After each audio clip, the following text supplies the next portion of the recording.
First, big group question, because with a movie like this, having the right ensemble is so important, and I think you see that big time while you're watching the film. For each of you, do you remember the first thing that happened on set that made you stop and look around and say to yourselves, like, this is the right vibe, we are the right group to be together? Wow. Oh, nice. I do remember, if I may interject. Nice, please. Blue. It was that first camera test day, if you remember. We did a camera test while we were rehearsing, and it was like some pan shots where we walked up with our wardrobe and we were all kind of like feeling it out. And I just remember it being like, okay, yeah, this is like something. It just felt like something. I could just tell from that day. Yeah. And that was in a rehearsal phase. There's my answer. That's a good answer. I'm going to take that answer too. That's all of our answers. Yeah.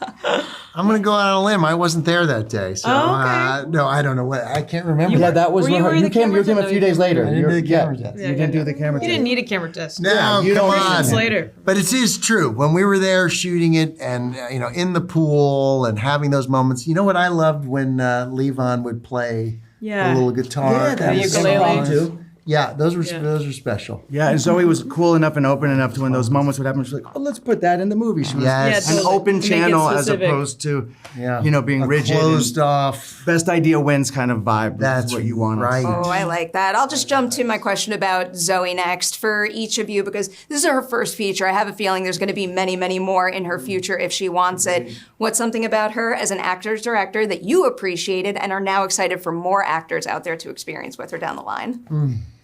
I mean, Zoe, as we've said before, like, she just knows how to set the vibe better than anyone I know. She throws the best parties of anyone I know, and I think a movie set, in a way, is like the ultimate party that you have to keep fun for a long time at crazy hours with a lot of stress. Yes. And she's able to keep that party going. Like, she leads with love. She does. Definitely. And, like, wants everyone to be included on the creative process. And she's also, for a first-time director, so clear about what she wants. So even when people are like, we can't do that, we don't have the time, we don't have the thing, she was just like, knows she needed that, from the inserts to every little moment that no one else could kind of see. She would fight for him to the end. And we were even like, who needs it? And she's like, we do. And then you see the cut and you're like, yeah, she knew exactly what she needed for the cut she wanted. Value of inserts. Nobody talks about how it's important true. they are. Especially this movie. It's so important. Yeah.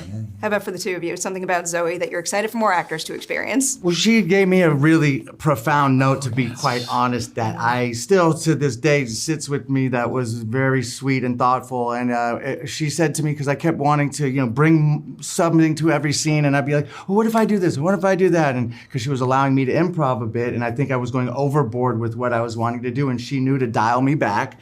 And she said, Simon, you're enough. Meaning, like, you don't need to do all the little, so she even said, like, you don't need to have two swords in every scene, like, just you be, and it was like quite actually beautiful and sweet to say.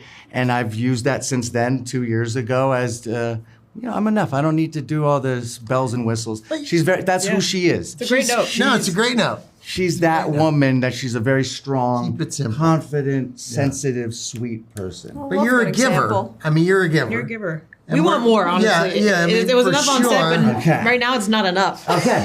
Yeah. I beg to differ. It's very much enough.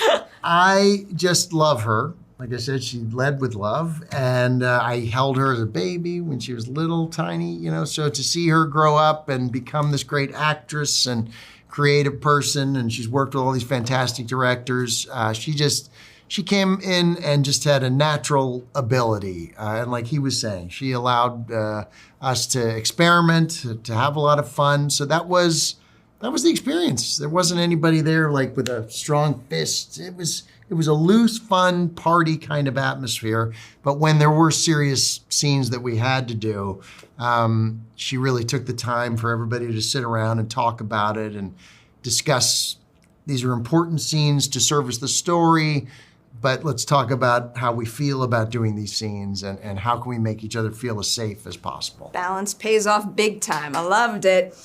Alia, I'm going to come your way with a very specific question. I apologize in advance. It's going to be a long, rambly one, but it was something I was thinking about while watching the movie.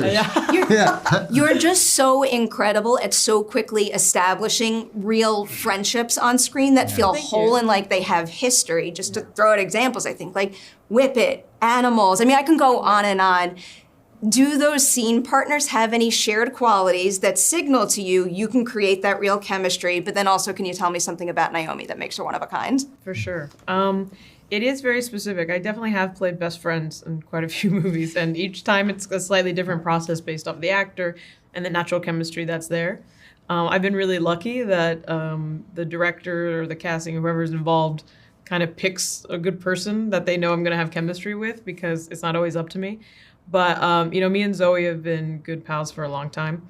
So when she got Naomi, or when Naomi was already involved, when I got attached, I was like so excited to meet her. I'm a big fan of her work. And it was just like seamless. Like we met in London before and we were like screaming like the minute we saw each other. It was just all of a sudden we were like, it's you! Like we were just like really excited to hang out.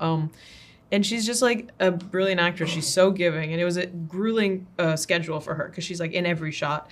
And so when we were all tired but got to take a night off and have a beer or something, she was like, oh yeah, I still have to do those pickups and then I have to do that thing in the morning, blah, blah, blah. And she just always had an abundance of energy and is a really giving actress. She's so fun to work with. And then she's just like such a good hang too.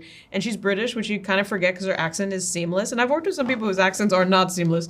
And hers is just like, when she speaks now, I still get tripped up. I'm like, I'm sorry, wait, who are you again? Like, right? It's like, it's so real. Yeah. But yeah, she's just It's a lot she's so harder graceful. than it looks. Yeah, I mean, you're British and you've been doing an American accent. That's amazing. That's right. I know. He likes to do press. Yes. Born in Okay. Hampshire. Okay. I'm here for whatever you guys want to bring. I'm going to stick with you for a minute, actually, because I have to ask about one particular upcoming project, because Collider readers and viewers are just like utterly obsessed with Severance. Oh, yeah. So you join a cast like that, and I imagine you go into working on a show that's so decorated and beloved with some expectations. Can you tell me one thing about the experience of making that show that exceeded those expectations? I mean, I've always wanted to work with Ben Stiller. I'm a huge fan. And I was a little, scared about the process. I was like, I was like, is that going to be good? He's like a hero of mine. I didn't want it to go bad. And he was great.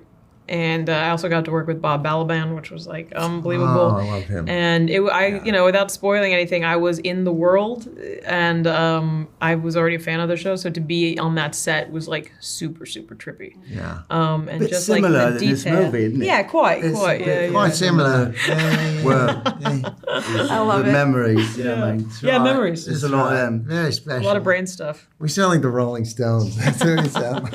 I cannot wait to see it. Christian, I got an upcoming project for you too, because I'm very exciting. I'm very excited to see what happens in the new Dexter show. Oh, yeah. Big question for you, because with your character, we ultimately know what happens to him, so it creates an interesting challenge for you. It does. What is the key to making sure people stay in the moment in your show, but you also use the fact that we know where he ends up to this show's benefit? Yeah, I mean, when I read the scripts, first of all, are just so well written. And Clyde Phillips is amazing. I mean, he did the original show, and he's managed to throw in some things here that really did catch me by surprise. I mean, there's also things that Dexter doesn't know that happened with Harry as a character. So those are the things that I'm really excited about and do give, I think, a greater insight into who this guy was. I love it. I can't wait to see that too.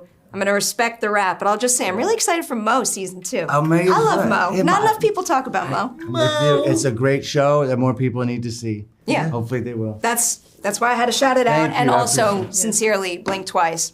Thank I was you. about you to liked it, curse right? and I stopped myself. Yeah, no. Congratulations.